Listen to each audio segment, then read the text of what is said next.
Bem, boa noite a todos. Eu sou R2 do Serviço de Cirurgia Vascular do Hospital Federal dos Servidores do Estado. Gostaria de agradecer a oportunidade de estar aqui essa noite e apresentar para vocês um caso conduzido pelo Serviço de Cirurgia Vascular, juntamente com outros serviços do Hospital Federal. Quer falar com a melhor? Alô? Melhor assim? Bom, o título do trabalho é a ruptura de aorta abdominal em paciente jovem. Os objetivos dessa apresentação são inicialmente relatar o caso clínico da nossa paciente e, em seguida, fazer uma revisão breve na literatura cirúrgica sobre a patologia apresentada. Começando pelo caso clínico, é uma paciente que deu entrada no Hospital Federal dos Servidores, a princípio com internação no serviço de neurologia do hospital. Era uma mulher de 38 anos, branca, solteira, natural do Rio de Janeiro e do lar. A queixa principal da mesma era a tonteira. Na história da doença atual, ela relatava que há 20 dias iniciou um quadro de dificuldade de marcha devido a desequilíbrio, acompanhada de náuseas e vômitos, além de diplopia iniciada há 10 dias. Negava cefaleia ou febre. Procurou um hospital da rede estadual previamente, realizando uma TC de crânio e punção lombar, os quais não mostraram alterações. Na HPP, ela possui um diagnóstico de pseudotumor cerebral em 2007, episódio de crise convulsiva em 2009, em tratamento com fenitoína. Um relato de úlceras orais recorrentes há 10 anos, aproximadamente. Negava hipertensão, diabetes, alergias medicamentosas ou cirurgias prévias. Na história familiar, negava doenças neurológicas na família. E na história social, negava tabagismo e etilídeo. Ao exame físico, a paciente apresentava uma úlcera oral na língua, lateropulsão à esquerda, um nistagmo à direita, uma paresia do nervo abducente à esquerda e no fundo de olho um papiledema. Somente isso. Aqui na foto nós temos uma figura que ficou um pouquinho escura, de uma úlcera oral apresentada pelo paciente na internação, na ponta da língua.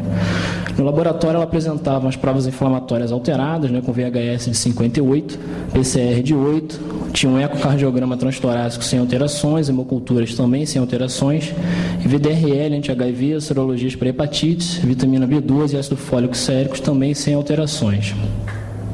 Durante a internação na evolução, a paciente apresentou uma queixa de dor abdominal difusa, pior e mesogástrico, depois de 25 dias internada. Foi submetida a ultrassom de abdômen, que mostrou uma dilatação aneurismática parcialmente trombosada da aorta, medindo cerca de 3,5 por 2,7 centímetros. Essa doente foi submetida a uma angiotomografia de aorta abdominal, que evidenciou um aneurisma de característica sacular na aorta infrarrenal. Aqui nós temos uma imagem no modo VRT, uma reconstrução em 3D mostrando o aneurisma sacular, o colo era de aproximadamente 2,5 cm e a angio-TC mostrou um diâmetro máximo de 4,2 centímetros. Ela tinha um diâmetro da aorta na bifurcação das ilíacas de aproximadamente 15 milímetros. Também foi submetida, em virtude das queixas neurológicas, a uma ressonância de crânio que mostrou uma trombose de seio sagital e uma lesão hipoitensa bulbopontina esquerda, segundo o serviço de neurologia, justificando as queixas neurológicas que ela apresentava. O caso, então, foi trazido para o serviço de cirurgia vascular, que indicou o início de corticosteroides sistêmicos e o tratamento cirúrgico do aneurisma em virtude da sintomatologia e do aspecto do mesmo. Foi então iniciada a anticoagulação plena com enoxaparina em virtude da trombose do seio sagital e a prednisona em dose imunossupressora, 1 mg quilo dia. Apesar disso, a paciente evoluiu com dor abdominal importante em mesogástria e região lombar, associada a um pico hipertensivo.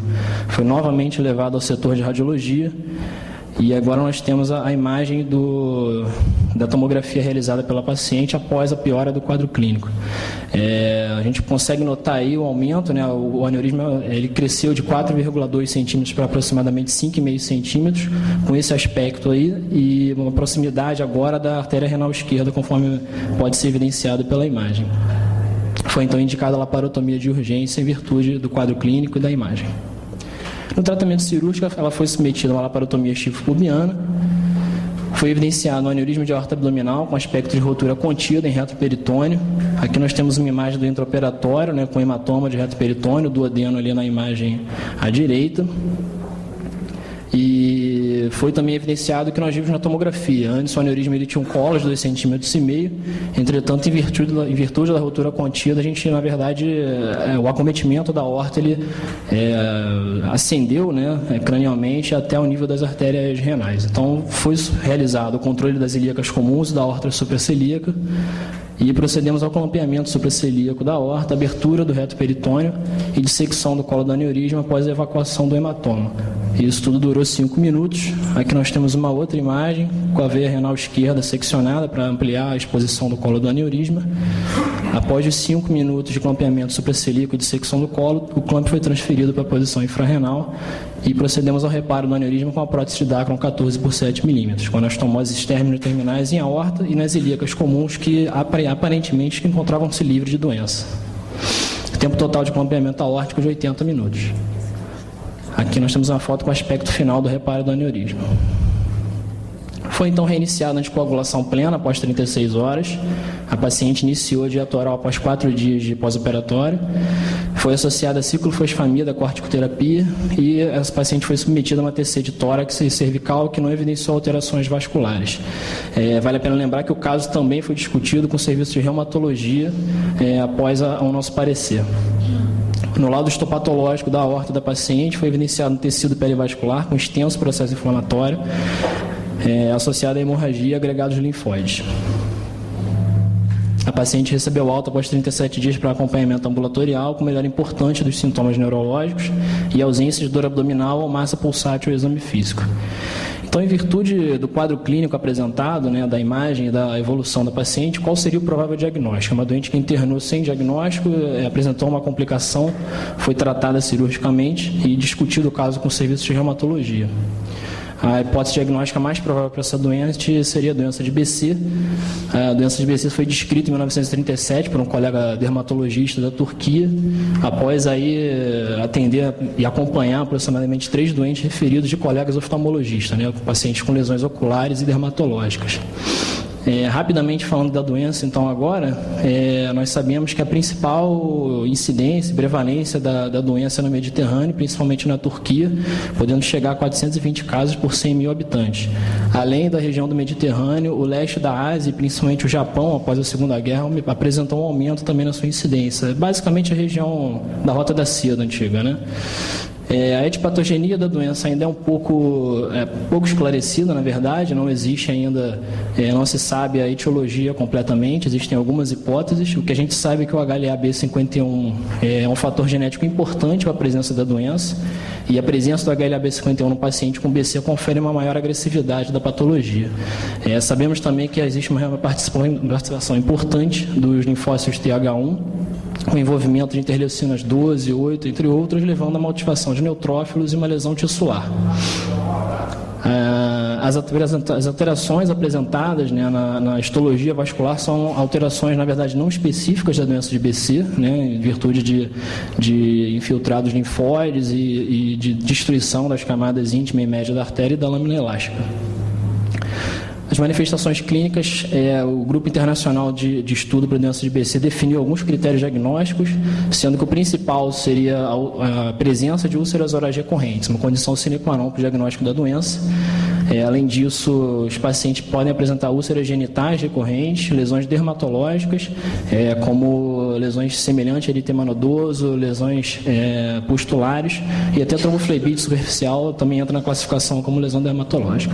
As lesões oftalmológicas também estão presentes em até 80% dos doentes, principalmente a uveíte, e o teste de hipatergia também entra como um critério maior para diagnóstico. Além disso, existem alguns critérios menores, né, como acometimento articular, um quadro de poliartrite, né, migratória recorrente, úlceras em trato gastrointestinal, que lembram muito a doença inflamatória intestinal, lesões do sistema nervoso central, como a nossa paciente apresentava, e lesões vasculares. Em relação às manifestações vasculares da doença de BC, nós sabemos que a prevalência pode chegar até 50% dos pacientes acometidos, sendo o acometimento venoso isolado mais comum. Entretanto, os pacientes podem apresentar acometimento venoso e arterial ou somente arterial. Na verdade, qualquer estrutura vascular pode estar acometida, né, de qualquer calibre do corpo humano, pode estar acometida pela doença de BC. No sistema venoso, o quadro mais comum é a trombose, podendo ser ela profunda ou superficial, de tanto os membros inferiores quanto superiores, além de veia cava superior e inferior e também de veias suprahepáticas, né, gerando aí um quadro de síndrome de Budd-Chiari. Em relação ao sistema arterial, o acometimento isolado, né, ocorre em 1 a 7% dos doentes, podendo se manifestar também como doença arterial oclusiva ou aneurismática, como era o caso da doente. E o acometimento arterial é o principal fator de mortalidade para esses pacientes. Os aneurismas normalmente são de aspecto sacular, conforme apresentado, podendo ser recorrentes e múltiplos, né? E o fato da recorrência desses aneurismas é o que torna, na verdade, um desafio para nós da cirurgia vascular. Os sítios mais comumente acometidos em ordem decrescente são a aorta infrarrenal, seguida pela pulmonar, femoral, poplítea, braquial e ilíacas. Os pacientes devem ser submetidos a tratamento com corticoides e nos doentes com acometimento vascular, a associação de azathioprina e ciclofosfamida confere um melhor prognóstico. O tratamento cirúrgico está indicado nos doentes com lesão oclusiva, em situações de isquemia crítica de membro, e em relação à doença aneurismática, de acordo com sintomatologia, aspecto, crescimento agudo ou diâmetro máximo, né? Vale a pena lembrar que os aneurismas são frequentemente recorrentes, a incidência de pseudoaneurisma e anastomose pode chegar em até 50%, trazendo aí um desafio para as reoperações nesses pacientes. Então, na verdade, quando essa paciente foi submetida a tratamento cirúrgico, nós interrogamos depois o papel, talvez, da cirurgia endovascular. Então, eu trouxe aqui uma discussão rápida. Teria sido ela beneficiada pelo tratamento endovascular? Existe alguma coisa na literatura que prova ou que mostra que a mortalidade, a evolução é melhor? Tem algum trabalho que compara o tratamento convencional com o endovascular? A verdade é que na literatura não tem muita coisa publicada, né? São poucos trabalhos isolados com um pequeno número de pacientes, na verdade a maioria são relatos de casos. Mas o que deu para pesquisar é que é uma opção técnica viável, de acordo com a descrição dos casos. Nós temos a vantagem, né, desses pacientes serem pacientes jovens, né, a faixa etária principal é de 20 a 40 anos e com uma menor incidência de aterosclerose, ou seja, artérias mais facilmente navegáveis. Existem vantagens inerentes ao menor trauma cirúrgico, né? A gente sabe que um doente com doença de BC ele pode apresentar um aneurisma simplesmente após uma punção arterial para arteriografia, e existe a diminuição teórica do risco de pseudoaneurismas em aorta, uma vez que não são feitas anastomose, né, no tratamento endovascular.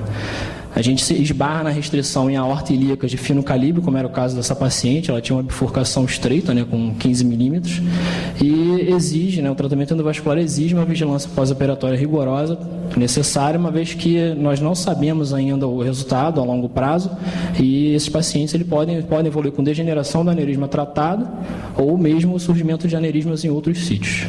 Então, como conclusão, a doença de BC é uma doença multissistêmica de etiologia indefinida. O acometimento vascular é a principal causa de mortalidade nesses doentes. A necessidade de múltiplos procedimentos é um desafio ao cirurgião vascular. E a abordagem cirúrgica endovascular apresentou bom prognóstico a curto e médio prazo nos trabalhos isolados. Obrigado.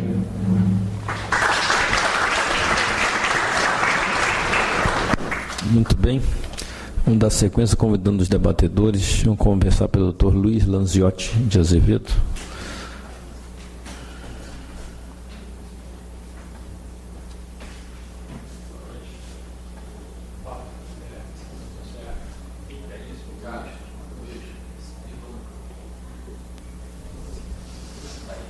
Ligou. Então, Pablo, parabéns pela apresentação. Poxa, sem retoques, tudo muito bem feito, bem descrito, e um caso de um serviço que funcionou à risca do início ao fim, né? Acho que uma paciente com uma patologia que provavelmente era a última da lista de qualquer médico que fosse atender uma paciente de 30 na faixa etária, né? Segunda, terceira década de vida, ninguém ia pensar em aneurisma de aorta. Muito menos quando ela teve uma dor súbita, ninguém ia pensar que rompeu, né? Se fosse o caso. Eu fiquei, quando fui convidado para debater, fiquei, lógico, também pensando, acho que como todo mundo, quando vê a primeira frase, mas de onde veio essa doença? Eu fiz uma pequena pesquisa, também para tentar acrescentar alguma coisa. Eu nunca vi nenhum caso, nunca participei de nenhum caso parecido como esse. Mas achei interessante o trabalho mais extenso lá no Journal of Vascular Surgery, pode ser consultado lá no site, né? Tem um trabalho de 94, eu achei muito interessante, lá de Boston, e eles tiveram um relato de caso e fizeram um apanhado de 77 a 94, algo assim, 93, encontraram 26 casos. E eu fiquei, enquanto você apresentava aqui o seu caso, eu fiquei tentando correlacionar com a estatística deles. Interessante que um dado que eles têm, eu achei, é que a incidência nos pacientes jovens, eles correlacionaram os jovens com os idosos. E nos jovens a tendência era a presença de aneurismas mais proximais, então envolvendo artérias renais, também na aorta ascendente e tal. E de outro dado interessante é que do grupo que eles tiveram, né, de 20 e poucos pacientes, cerca de 23%, se não me engano, tinham uma causa bem identificável, Marfan, colagenoses, algo desse tipo. Agora, nos outros 70%, eles não conseguiram identificar nenhuma causa específica. E a incidência de hipertensão, aterosclerose, outras doenças outras causas associadas que a gente fosse pensar que estão presentes nos idosos, não havia. Então, é como se pessoas jovens, segunda, terceira idade de vida, com aneurisma, mas simplesmente por um envelhecimento precoce ou uma evolução mais cedo da doença. Acho que foram as coisas que eu achei interessante ressaltar. Parabéns. Joia. Muito obrigado. Convidar a doutora Marise Cláudia Muniz.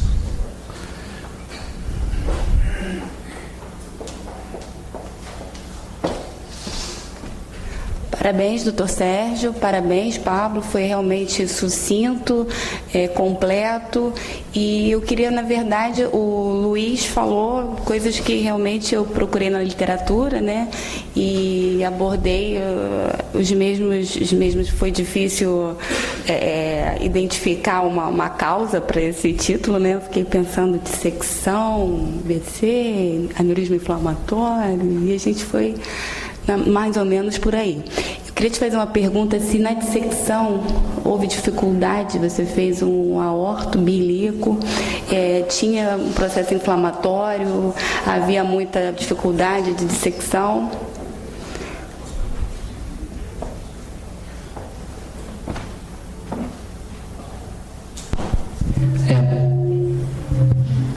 Na verdade, a grande dificuldade, quando o caso foi levado para o nosso serviço, né, com um aneurisma de aspecto sacular, com uma paciente com dor, nós indicamos tratamento cirúrgico, mas esperávamos que ia dar tempo, às vezes, da corticoterapia sistêmica melhorar um pouco o processo inflamatório. Foi iniciado o corticoide, a gente ia programar a cirurgia aí para alguns dias à frente, mas na verdade a doente evoluiu pior, né, do que a gente esperava, né? Então tivemos que proceder a um tratamento em caráter de emergência. Existia sim um grande processo inflamatório, como a gente pôde ver no tecido histopatológico, né? A gente fez uma biópsia da parede aórtica e do tecido periaórtico, e o hematoma também com uma grande dificuldade, né? A gente, em virtude desse processo inflamatório, que a princípio não acometia as ilíacas, foi inclusive a justificativa da gente fazer a anastomose distal em ambas as ilíacas, que pareciam livres de doença. Infelizmente a gente ainda não tem nenhuma imagem de pós-operatória, ela está sendo acompanhada pela gente no nosso ambulatório de pós-operatório, e estamos programando para ela aí daqui a pouco uma angiotomografia de controle, né, em virtude da formação de pseudoaneurismas. Mas o exame físico ela está bem, mas respondendo a sua pergunta, tinha realmente um processo inflamatório. Estou falando isso que nós tivemos um caso lá no Souza Aguiar, e eu tenho a suspeita de BC, também nós não conseguimos fechar o diagnóstico de uma menina de 26 anos, foi operada, ela está bem, nós estamos acompanhando também no ambulatório, também tinha essas características aí que você não tinha úlcera oral, nem úlcera genital, não era nada muito clássico, mas ela tinha muito processo inflamatório muito grande, né? Não era fusiforme também, era fusiforme, não era sacular, o aneurisma, e acabou que a gente fez um aorto bifemoral, né? E parabéns pelo caso. Obrigada. Muito obrigado. Alguém da plateia quer fazer algum comentário? Professor Roberto Filippo.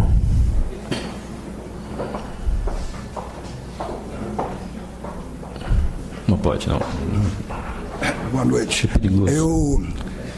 É um trabalho muito bem apresentado, e, na verdade, nós que conhecemos o Sérgio Meirelles, que é o chefe de serviço, né, só poderíamos esperar um resultado desse, né?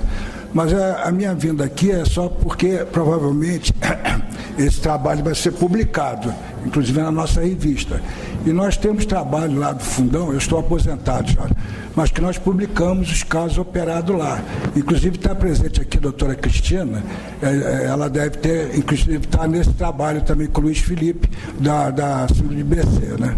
Nós temos vários casos publicados, então eu gostaria que acrescentasse também a literatura nacional, né? Eu inclusive, tinha um caso que teve 2 rupturas de aorta tamponadas sobre a coluna. Então é só para isso, né? Teremos esse existe cuidado. a revista, no nossa revista. Obrigado. Muito bom. Então, Luiz Henrique. Quer falar? Não. Você pediu a palavra. Desistiu, não tem problema. Vai falar. Então. Pode sempre. Quer falar agora? Então tá. Basicamente é para, mais uma vez, parabenizar o grupo e lembrar só alguns aspectos técnicos que eu acho que são importantes mencionar, não deixar passar em branco isso aqui agora. Tem alguns colegas até mais jovens que eu aqui, e quando se fala em ruptura de aorta e controle, eu acho que é importante a gente salientar aqui a questão do controle proximal da aorta.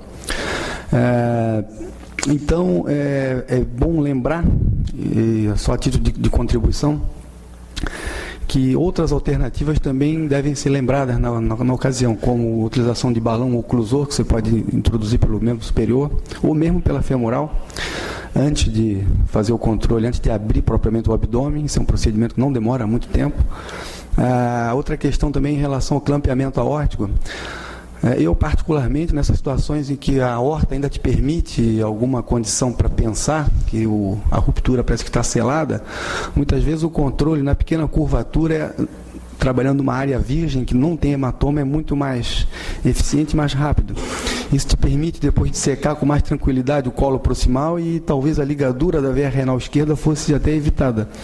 É bom lembrar também que a ligadura da veia renal esquerda já foi exaustivamente pesquisada, estudada para ver os seus efeitos, e há controvérsias, e alguns trabalhos mostram que pode trazer até dificuldades e prejuízo para a função renal. Então, não é um procedimento que deva sair daqui com a ideia de que a ligadura da veia renal esquerda é um procedimento de rotina e que é feito sempre em todos os doentes com aneurisma roto. Então, outras alternativas devem ser lembradas na ocasião. É basicamente isso, e não deixar passar em branco essas questões em relação ao controle proximal da aorta na ruptura. Obrigado. Muito bom. Tomás. Eu queria falar primeiro sobre o controle proximal da aorta.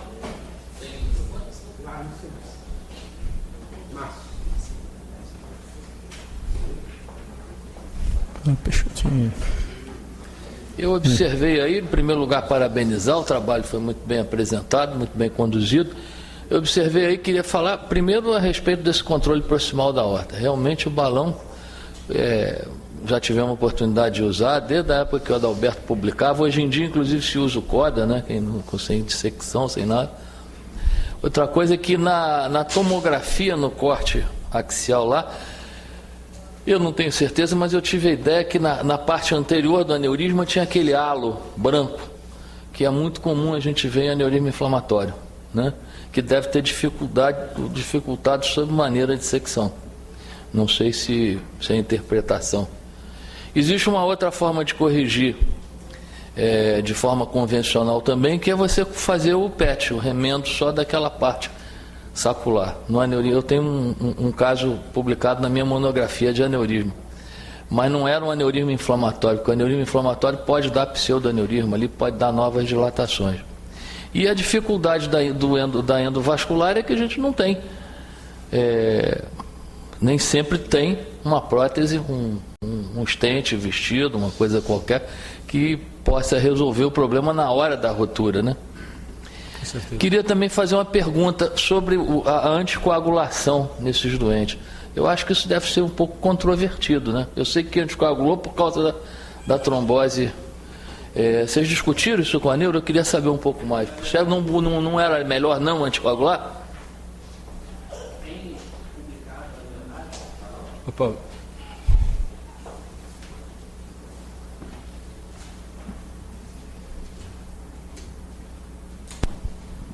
Bom, realmente nesse caso a anticoagulação era necessária por conta da trombose cerebro-sagital, uma paciente que tinha um papiledema, né, já alguns sinais aí de hipertensão intracraniana e além de lesão de nervo de par craniano e lesão de parênquima, né, bulbopontina.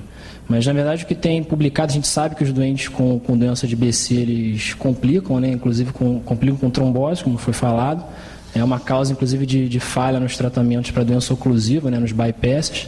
Mas o que tem publicado é que os doentes, a faculdade de Istambul, da Turquia, publicou um trabalho, uma revisão, né, sobre os doentes com BC, e a conduta deles era pesquisar a trombofilia nesses pacientes, e caso eles apresentassem trombofilia, esses doentes deveriam ficar anticoagulados perenemente. Era a única coisa que eles comentavam. Nessa doente aí, é difícil saber, né? Foi anticoagulada, rompeu, mas depois que já estava tudo controlado, a anticoagulação foi retornada por conta da trombose e, a princípio, ela permaneceu bem, não teve nenhuma intercorrência. Mas o que se sabe é isso, o que eles fazem lá na Turquia, né, que é o local com maior prevalência, é a pesquisa de trombofilia, e caso exista trombofilia associada, eles fazem uma anticoagulação perene para os doentes submetidos a bypasses ou tratamento de aneuria. Muito bem. Doutor Pablo, parabéns, apresentou brilhantemente. Agradeço os comentários todos. Doutor Nilo, será o nosso último comentário, só para a gente andar com a fila anda. Só mais um detalhe técnico: quando se liga a veia renal esquerda, é de bom ouvir, sempre que possível, conservar a veia espermática ou a veia ovariana, melhora o retorno venoso. Um detalhe técnico que às vezes não é possível, se não é possível, se deixar sempre. Perfeito. Obrigado pela lembrança.